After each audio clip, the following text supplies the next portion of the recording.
Thanks for watching the film. Thanks for joining us today. This is a bit of a post-film, Q&A discussion that we thought might be quite interesting to talk about. And I'm Alastair. I'm the director of the film of Iorram, and I'm joined by Aidan, who is the composer of the score of the film, the original music of the film. And today we just wanted to spend 20 minutes talking a little bit about, especially about the score, and talking to me interviewing Aidan in a way about how he went through the process of making it, because the music in this film, as you would have just heard, is so important, and it's really a fundamental creative element to the film and it working. So I'll let Aidan introduce himself a little bit, I think, and we can have a bit of a chat. Hello everybody, I'm Aidan O'Rourke. I'm a fiddle player and a composer from the west coast of Scotland, from a little island called Seal, which is just south of the fishing port of Oban. I'm in Edinburgh just now, and wrote this music in Edinburgh where I live, and it's been lovely to be involved. Great, thanks.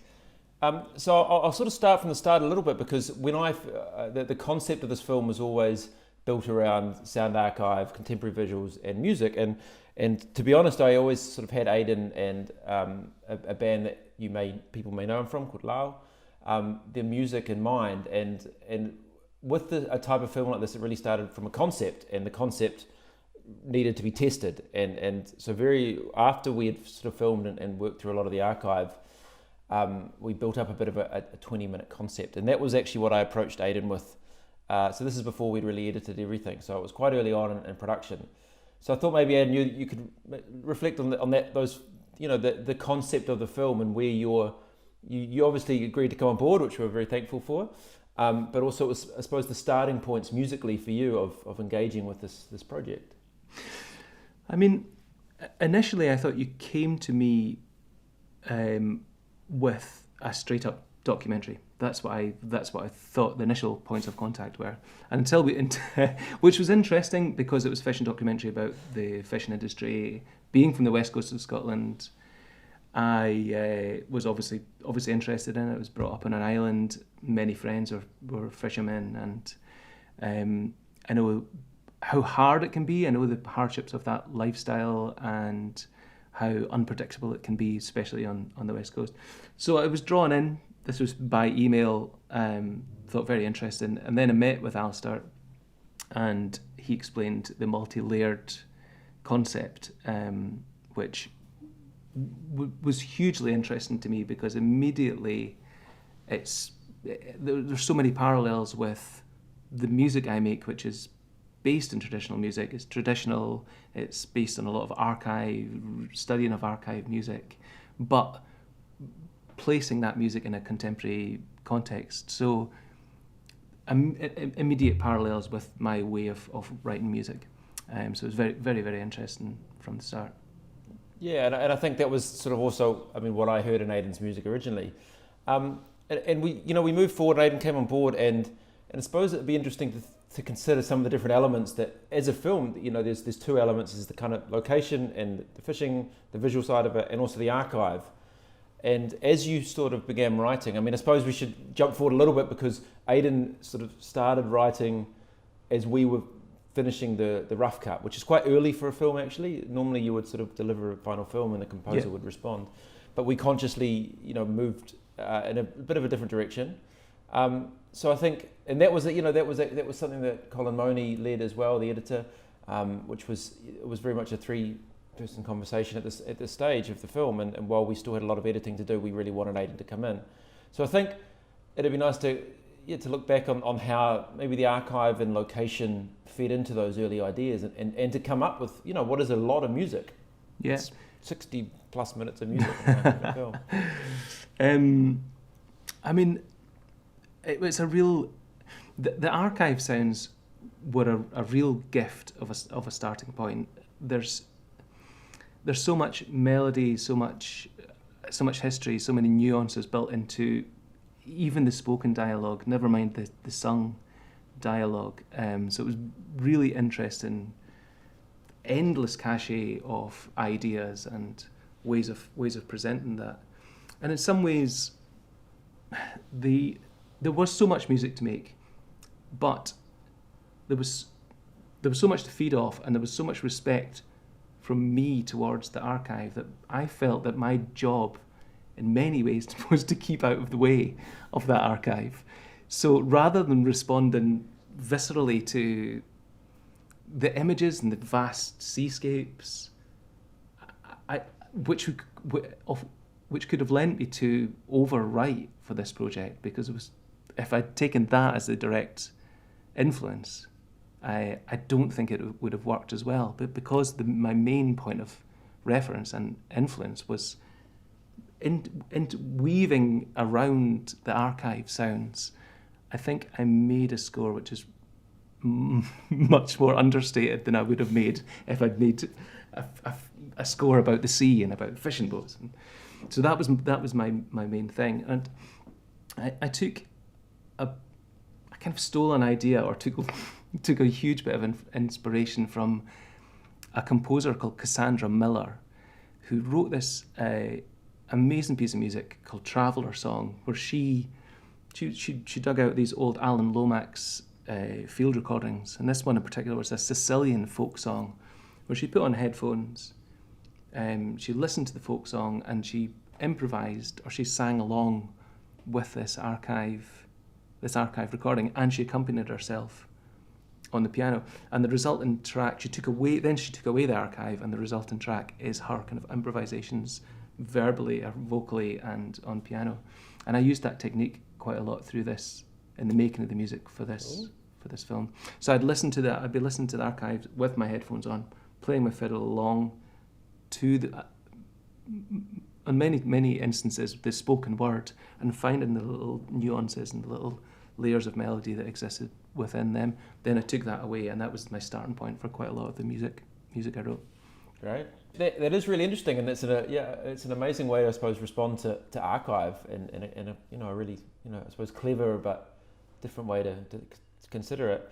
I suppose it felt to me like more of a kind of instinctive kind of impulse to the track, rather than it being. It felt very immediate, and it's a way I've been trying to write music over the last couple of years, is in the moment, and so it felt more like a kind of cultural transmission and reproduction rather than a kind of an appropriation. It felt like that way of listening and responding immediately was a kind of there was a distortion between the archive and the music I was making, which I think it made it. I don't know. It made it feel traditional, but also because it was so distorted, it felt contemporary. Yeah, no, I could definitely understand that now when I think about the early responses. How about the actual content of the stories? Because I suppose when we were editing, we were also pushing trying to find the drama in the stories as well, and matching them up with the drama in the images. And the stories often didn't end as you would normally expect a story, but there was different sorts of elements. Drama came in different ways from them. I mean, did you find yourself responding to that less than maybe the musicality of the archive, or was it a kind of different? Did that also play a role? That played out.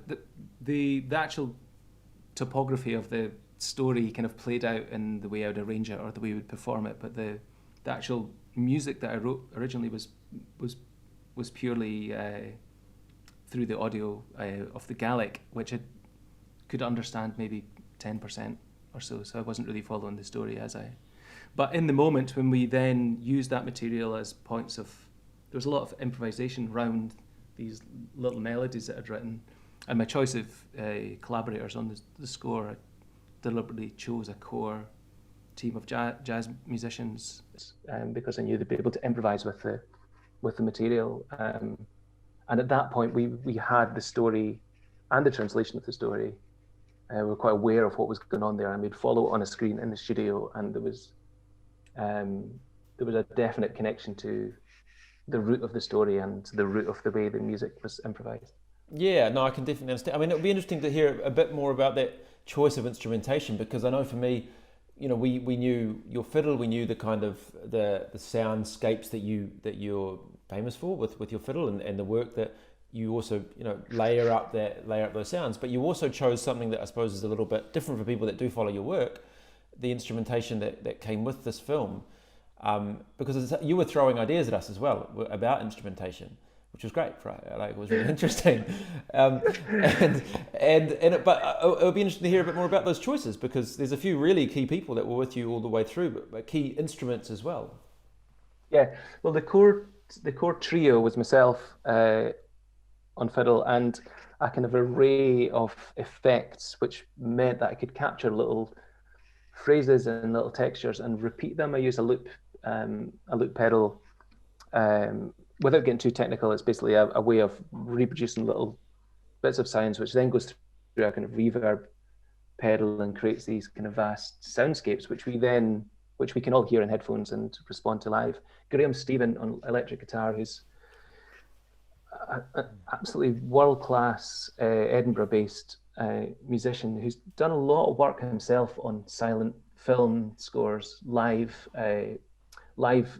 scores to silent films, and I love the work he does in that, and I know how instinctive and how brilliant he is at working in the moment in response to visual stimulus. So I brought him on board. We've also worked on a couple of things together, responding to live film by the artists DL and Scullion in Dundee. So I knew he'd work well in that, and I knew his sound world would work well with the palette that I was creating with these effects. And he also has an array of effects, and they've meshed really well together. So there's lots and lots of different sources of audio that I could then pick and choose and spend months editing and passing back and forth to you. And there was a musician called Thomas Gibbs on harmonium, and I just thought the reediness of the harmonium would work very well with the kind of the sailor sea atmosphere in the film. Also a jazzer, also great improviser, and that was the core trio. As it progressed through, we thought we'd add a few different elements. I remember suggesting saxophone, which was a bit of a delayed response to that email from yourself. I think it works so well. It's a Quebecois sax player called Adam Kinner, whose music I'd adored for years, and he doesn't really play this. Well, he doesn't just play the saxophone. He kind of he lives within it, and the sounds he makes are so beautiful. It's kind of really tender, kind of flutterings, and he does this fantastic thing where he double tracks, and he's left and hard left and hard right on the score. So you've got this, everything we make is surrounded by these beautiful saxophone flutterings. Then we have Lucy Railton on cello, who adds this an extra depth to the score, and also Lisbeth Russo on vocals. Again, inspired by this Cassandra Miller technique of, I wanted Lisbeth to respond non-verbally to the words and the songs that she was hearing. Of course, these were all in Gaelic, and she didn't really understand what the words were, but I just wanted her to respond, improvise, and create this kind of ghostly presence through the film. And I think she did an amazing job. Yeah, it is. I mean, it is the role of the voice and the sax in some ways as well. These were layers that were coming on as we were doing the edit, and they did definitely have a role of elevating and giving us the chance to elevate. So for people that can imagine, at the time we were finalising the edit of the film, getting a lot of samples from Aidan, and also being able to respond. We were able to have the film respond to his work, and he was able to respond to our new edits.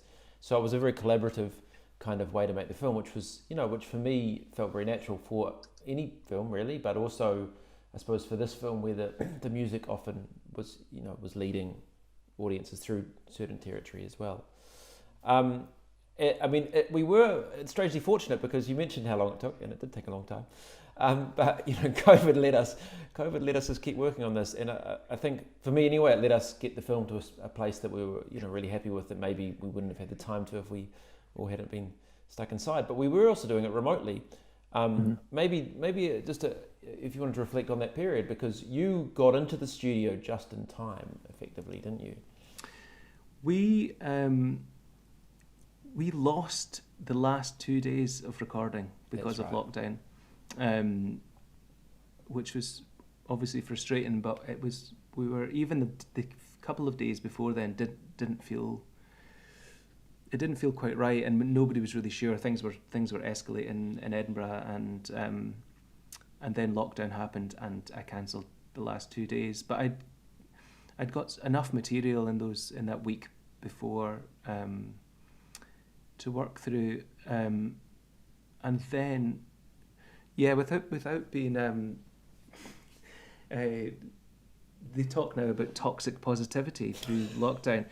It was a really beautiful and immersive and a vast project to work on through that really, really weird time in March when all my gigs were cancelled over the summer. Every day there was half a dozen cancellations, and just month after month of work was just disappearing. But I had this to work on, and I had all these sources of music that we recorded in the days leading up to lockdown. So it was a real gift to work, a really transporting gift for me to focus on, and also with it being my first film score, there was a lot to learn. There's a lot to learn in the moment, and that sharing experience of working with yourself and Colin, and ideas going back and forwards. I think it would have been a very different score if we hadn't at that time. The time, there was so much to edit, and there was so much. I think I underestimated how much time it would have taken to do. I think there would have been a lot of late night hotel editing over the summer if things had gone another way. So yeah, it was a real gift to have that amount of time to spend on it. Yeah, it is funny when we look back on that, because that was, we were fortunate with some things with this film with the nature of 2020, but it was I think it made for the film it was. It's within the film. When you look, so you completed the score. It's we mentioned it's over 60 minutes of music. There's a lot of kind of ideas that came back and forth, but there's maybe when you think of the piece as a whole, were there any sort of particular moments you're maybe proud of, or the ones that you really come back to and think, or even a piece or two of archive that was super influential in your writing? In the final score, I suppose, because when I think back, there is ideas that you brought back and forth, and it's interesting to look when you think of the piece as a whole, that certain things just keep as they do with the score, they reoccur. Mm-hmm. The archive pieces that I did score and remained as a kind of accompaniment to the material, rather than it being textural stuff that sat out of the way but added to what was going on. I think the track, the Echo Sounder song, which is it Donald MacDonald, maybe from Scalpay, that sings that. I think that's the most special track to me, because I think the archive was recorded in the 50s. It's a story and song about innovation, technology. It's just another layer to the layers that exist within this film. New technology arrives in Scalpay, and he's kind of confused by it, and he's been insulted because he doesn't use one, and the other fishermen are telling him, use one of these, or even turn up with this printout of the scanner and you'll look like a proper fisherman now. And he writes this beautiful response back then, and to have the time and the ability to score that all those years later and make what I think is a really poignant track along with it, I think that for me that's the most special track on the score. Yeah, I remember distinctly when we received that from you, because it was really remarkable, and it confirmed what we had thought was possible with this archive, is that to accompany something which is a non-professional singer recorded in a kitchen in the 1940s. but also do something, and to keep, not change the audio, not change the archive, but just go with it, which is musically, it must be a heck of a challenge in the studio. But you also brought that, and you were able to bring the thing back, and you're right, it represented so much of what we were trying to say with the film, is that this traditional knowledge that he had, that the singer has, that he points out that, you can bring all these modern technology in, but at the end of the day, we know what's going on, and that is so tied to the language and the place and the fishermen, and it still exists today. There was still plenty of fishermen that were fishing up there that we maybe didn't film with, that they would point out to the old fishermen that were still going out without any eco sounders, and they always got the best lobsters. They knew exactly where to go. There was a lot of frustration from the younger fishermen, so I think it was really poignant. One other piece that I remember that's a bigger chunk, because it was with the film score there's lots of little pieces that reoccur, but there was one big section that I know for Colin and I we really loved, and that was the whole section around the clearances, and it's a really multifaceted place, and it actually brings in pipes, which we didn't mention before, because that was an interesting instrument and an interesting point in the film, because it changes direction a wee bit. But I wonder if you could just talk us through that. What is it? It must be about 10 or 15 minute or 10 or 12 minute piece in the end there. I think it's very long. Or I think 2 or 3 pieces together. It's a 10-minute piece which starts with a kind of 4 or 5 minute section about the clearances. Then it goes into an archive song which sits in the middle. I Am Distressed, I think the song is called. And then out of that there's the story of the storm of 1934, the big storm. So I wrote this. I got Brisha Campbell to come in and play small pipes. Brisha's from Skye, amazing piper who I've worked with over the last few years. We made an album together a couple of years ago, and I wanted to write a little bagpipe lament for this. Or actually, what came out before I even asked Bridget to be involved, the melody that emerged in these improvisations, composition sessions, what emerged was a bagpipe lament, and so I play it through on my own with the trio. Then we evolves into the archive song, and then Bridget joins for the storm part of it, and I think it's the whole thing lasts, I think, 10 or 11 minutes. I think it's, again, another one of my favorite parts of the score. And I think the pipes, her playing is quite modern. The sounds are quite modern, but it just adds yet another layer to the whole thing. It's layer after layer. The stories of the clearances are just it's tragic. The way it's described, and in recent memory, a lot of these things were recorded in 30s and 40s and 50s, and the clearances were still happening around then. So again, a hugely poignant thing to write music for, as was so much of the film, that the ideas flowed really quite easily. Yeah, I mean, it's great to hear, and I suppose it's maybe a good point to bring another piece that I think was reoccurring, and that we end the film on, that for those of you that didn't know the song at the end, is a song called Whereavata, that was unaccompanied at the end by a lady called Nan McKinnon. But even though you didn't accompany it, I mean, it had a real prominence it had a prominence for us because of the words. Obviously, it's very much a love song about a lady singing from the land, singing to her loved one on the boat. And so when we found that piece of recording of Nan McKinnon singing, it was something we knew we could really end the film with, because it's so powerful. Even though it's not, interestingly, it isn't, it wasn't the most tuneful version we had that we found in the archive, but it had something remarkable, and I mean, just maybe because that piece of music also happened much. People may not have clocked it, but it was fed throughout the score in a lot of ways, wasn't it? Yeah, it was kind of the key. It was the key piece of music that existed through the whole score. It appears in one form or another 3 or 4, 5 times maybe. And actually, we did actually score the song that plays out with the credits, and I think it works beautifully unaccompanied. We did spend some time trying to accompany it.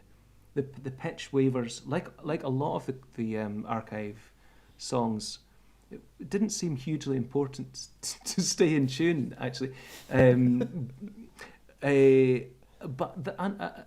in a beautiful way, I think it wavers so beautifully, and sometimes we tried to go with this, and then at other points it just works so well, that the microtonal clashes between the archive and our in tune recordings. But we attempted to accompany Firavata at the end, but it just made so much sense for us to stop and for it to play out with that ghostly voice. Yeah, it works really, really well. But it's all, I would like to think that if people went back and watched the film a second time, they would also hear how that fit in. You almost prepped the audience for that all the way through the film. You were subtly building them towards that moment, which I think was really important, and part of it working the way it did. Yeah, there's three or four points where we play around it and then improvise with it, so it's little kind of ghostly images of that song, and then we climax with a kind of big version of it. Then we fade out, and she gets the final word, and rightly so. Also, I mean, it was interesting how the type. I'm so into music that kind of breathes.